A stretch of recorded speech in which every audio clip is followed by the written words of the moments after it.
Hey everyone, this is Tim from Your Six Studios. Today in this video, I'm going to show you how to fix the black screen on your Samsung phone.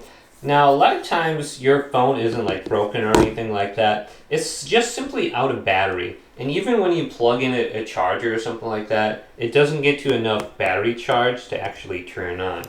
So there's a couple different combinations of chargers and stuff you can use. If the current charger you're using, the Samsung fast charger that may come with it, try a different combination of cables and different outlets and charging sources.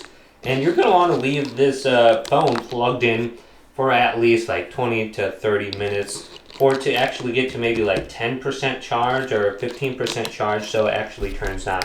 Now sometimes when you actually plug this in, you'll see the phone on the screen. It'll say charging and it's like 5 to 10%. So you can try just turning that on and then you know that the phone isn't broken.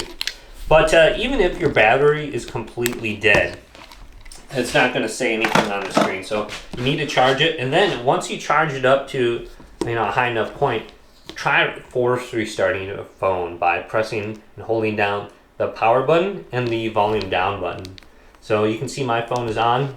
This is what it looks like when the phone is on. So you can just hold these buttons down. And even when the phone is like turned off, it should force restart it. So just hold this button combination down and you can try just spamming it like that. You saw my screen went like green for a little bit. It can prompt your phone to start up. So just smash those buttons, and hopefully this video did indeed help you out. If it did, leave a big thumbs up and subscribe to my channel down below.